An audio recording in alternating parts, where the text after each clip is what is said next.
Hey guys, we have an anime channel called Mystic Sage, where I do a lot of anime stuff. If you like anime, consider checking it out. I will leave a link for that and for the most recent video I posted down in the description below and in the icon above. We also have merch on sale if any of these shirts look cool to you, like Shepherd's Delight. Go check that out in the description as well.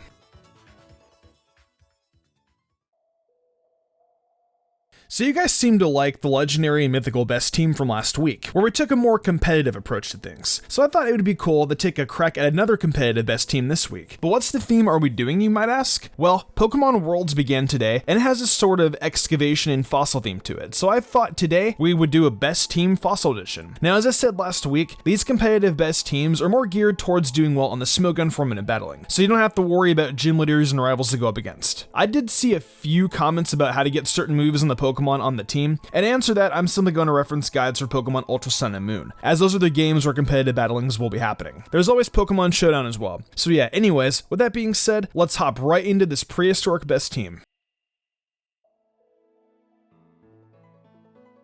Let's get right into the leader of this team, our Mega Evolution, Aerodactyl. It is one fossil Pokemon that doesn't come directly from a fossil item, and instead from the Old Amber. It showed up originally in Generation 1, and it is one of the few fossils you can obtain in the games without originally reviving it. Aerodactyl on its own packs a great speed stat with 130 base, and a pretty decent attack stat at base 105. However, when it goes ahead and Mega Evolves, that bumps it right up to 135 base attack and 150 base speed. We're going to be real fast and hit real hard, while having somewhat decent defense. Thanks to the ability Tough Claws, all of its contact moves will gain a pretty high boost, 1.3 times to be exact. Aerodactyl will use its highest speed and hard-hitting moves to work as our big-time attacker on the team, dealing plenty of damage while taking hits as best as it can. Since it is the only Mega available to a fossil Pokemon, including this on the best team was honestly a no-brainer. Its flying type makes it weak to Rock, Electric, and Ice types, but it helps take away the ground type weakness. Our Aerodactyl will have the Jelly nature, making it even faster than it already is, and it's going to have 252 EVs in attack and speed. Our moveset for Aerodactyl will make use of the best moves in its move pool. Naturally, since we're working with the full team of Rock-type Pokemon, you're going to see this move pretty often. Stone Edge. While it's not boosted by Aerodactyl's Tough Claws, it's still a base 100 move that carries stab and a high crit ratio. However, for as powerful as Stone Edge is, it only has 80% accuracy, so it will hit 4 out of 5 times on average. It is by no means a guarantee to land whenever you use it. Next up is Aerodactyl's best flying move, Aerial Ace. It's a move that never misses, but only has 60 base power. Thankfully, however, Aerial Ace is indeed boosted by Tough Claws up to 78 base power. So along with that move being stab and it possibly being used on a Pokemon weak to its type, it's going to pack a good punch. Next we have some coverage for those pesky rock types that will try their best to derail Aerodactyl, Iron Head. Iron Head is arguably the best steel type move that is widely available, and with the boost from Tough Claws, it's going to leap to 104 base power from 80. Add in the 30% extra chance to flinch, and Iron Head shapes up as absolutely one of the best moves in this set. Finally we have Roost. It seemed best to give Aerodactyl a chance to recover if things are getting rough, and the turn where it loses its flying type will help it ditch quite a few weaknesses. It's a nice final move on an already hitting hard set that lets Aerodactyl go even longer in battle. Not to mention Roost also comes in handy for when it comes to stealth rock damage.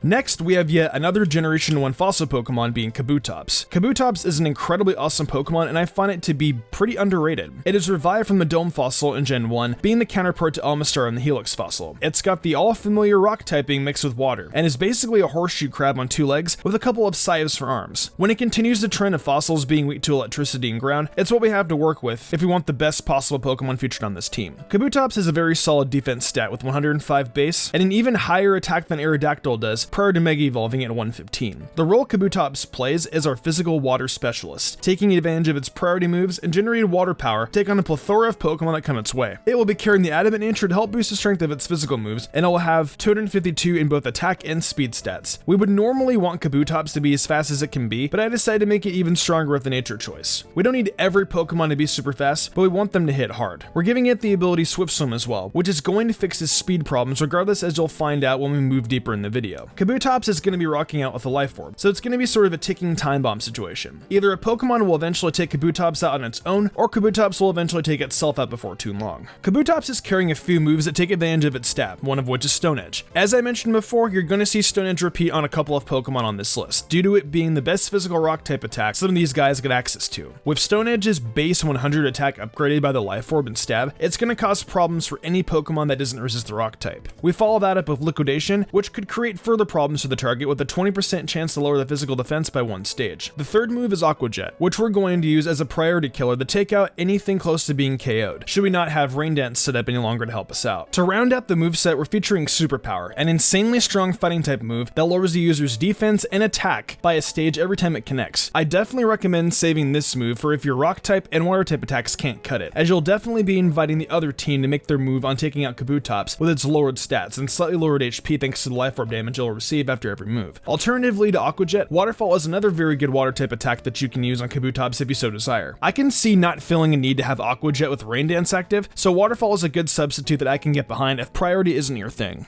I know what you're thinking. How can we feature all these Gen 1 fossils and not bring up the most popular one? Lord Helix is on this team, and it's bringing all the special power to the best team, Fossil Edition. It follows suit with the other 2 fossils of this generation by being weak to electric type Pokemon. But that's just an issue with this sort of team that we need to work around. Omastar is a weird octopus creature that lives out of a shell, if I had to describe it basically. Think of Cthulhu if he was a snail and was also a Pokemon. Omastar has really great special attack and defense stats, packing 125 in the latter and 115 in the former. It's going to be taking some big hits and going to be dealing some major damage back when we put 252 EVs into both its defense and special attack, driving them up to 349 and 361 respectively. Rather, its special attack gets up to 361, thanks in part to it being modest nature. Omastar doesn't really have great speed at all, but we're going to take advantage of an ability once more. Since we've got such impressive stats, Omastar's hidden ability Weak Armor is useful. When it gets hit with a physical attack, its defense will go down a stage, but it will go up by 2 stages in speed. We've got such high physical defenses that we can allow it to lose a stage while gaining speed that will allow us to strike first most of the time. Even if a Pokemon attacks once more and lowers Omastar's defense again, it will end up with 4 whole stages increase in its speed, and that will make it pretty difficult for anything to outspeed it. We've got a moveset headlined by Scald, which gives us a 30% chance to burn the opponent Pokemon. We get some help from Stab, and it quickly turns into a strong water type move, with a chance to cause a status effect that will further make the physical moves Omastar takes less powerful. Following Scald is Ancient Power, which is the only real special move I could give Omastar to take advantage of its other typing. Ancient Power will give you a 10% chance of boosting all your stats, so choosing it over something like Hidden Power Rock is definitely the smarter move. Stab and a chance at stat boosting? Sign Omastar right up for that. Let's keep this powerful moveset going on and give Omastar Earth Power as well, preventing him with an opportunity to deal some heavy damage to those opposing electric types that give it and its Gen 1 brethren some trouble. Not only is it a great special attacking ground move, but it's got a 10% chance to lower the special defense on the target as well. That's gonna really set up Omastar's other moves to do some more damage as well. Finally, we've got the biggest move that makes this Omastar as good as it is, Shell Smash. Using Shell Smash, Omastar will lower its defense and special defenses by a stage, and in turn its attack, special attack, and speed will go up. Now I know what you might be thinking. Why sacrifice the defense stat just for everything else? Well, we've got that covered with the item White Herb. It will fix up the decreased stats and put them back to normal while leaving the buff stats alone. You're probably going to want to use Shell Smash immediately when you bring out Omastar, and if you do, you've got a possible sweeper ready to work for you. We've covered up everything Omastar is going to need to really worry about, and you're set up with potentially the best Pokemon on the team.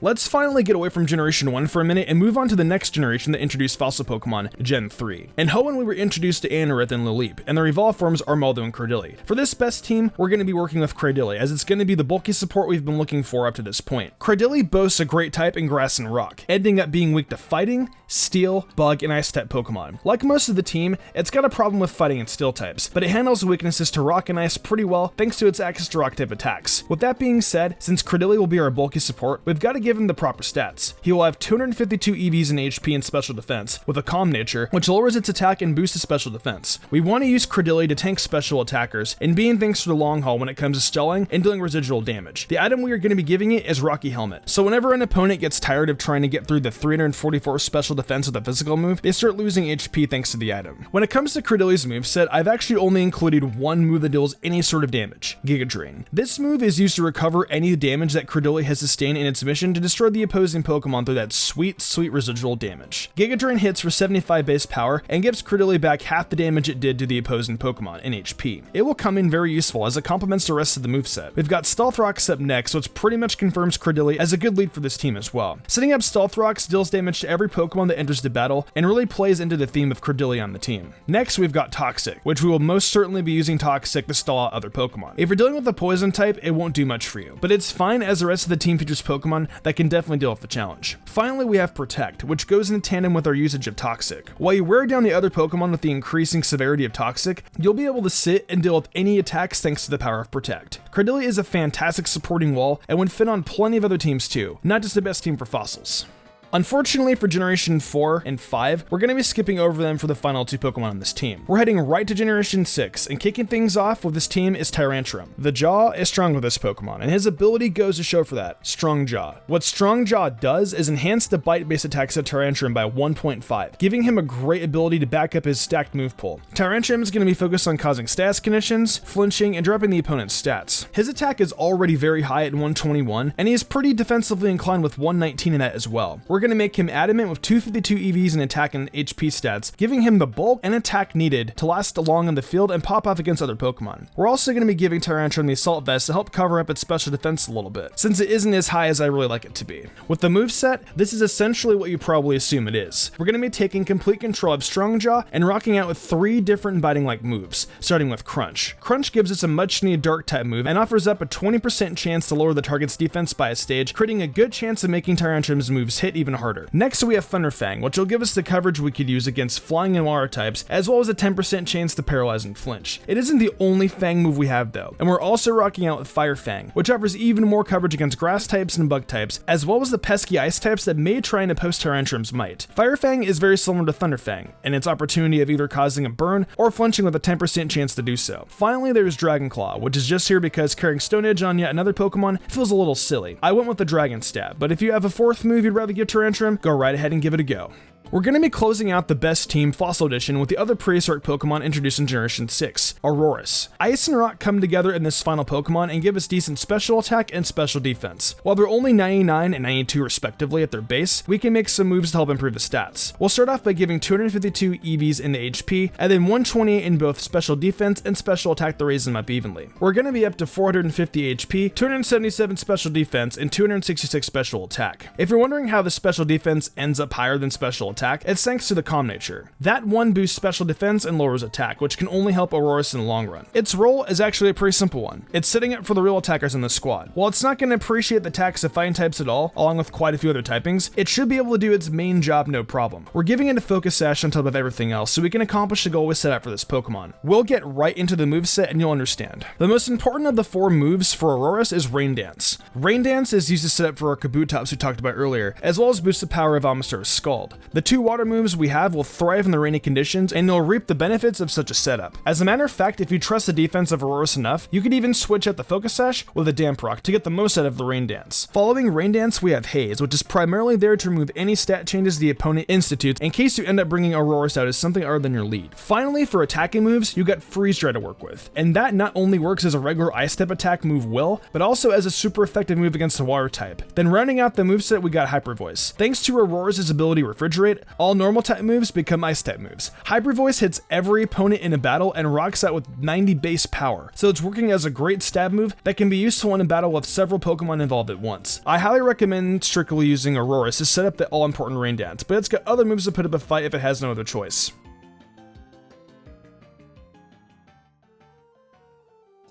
Well, that wraps up this best team for the Fossil Edition. Now, of course, this team wouldn't do so well against a team like last week's Legendary and Mythical team, but if you're just wanting to have a fun battle with a Primal Twist, then I believe this is the best team for that in my opinion. I know I may have left a couple of Generation 5 and Gen 4 fossils out, but I feel like they just wouldn't work well in a best team like this. Rampardos and Bastiodon are still just a bit slow, and Caracosta has awful speed and HP. Archeops almost made the cut, but just missed out because of that saddening defeatist ability. What do you think of this team though? Would you have done anything different? Definitely let me know in the comments below. If you enjoyed the video, why not leave a like and subscribe to my channel with notifications on, that way you never miss an upload. I also have an anime channel called Mystic Sage where I create a bunch of anime speculations and reviews, so if you like anime content, consider checking that out. If you want to support me further, consider following my Twitch where I stream a lot of Pokemon content and Nintendo content like Shiny Hunting, Showdown Battles, Explorers of Sky, Zelda, Fire Emblem, Smash Brothers, Borderlands, you name it, I play it. Want to support me further in game club perks? check out my Patreon. Daniel Leone, Lady Crimson, Pal491, The Lazy Leo, Matthew Young, Awesome Lego, Jarrett Weezosted, and Sodden Grider did, and I want to thank them personally for going above and beyond. It means the world to me. I think I'm gonna wrap this up though. I'm Mr. Gumbrian, and I will see you in the future for more awesome Pokemon content.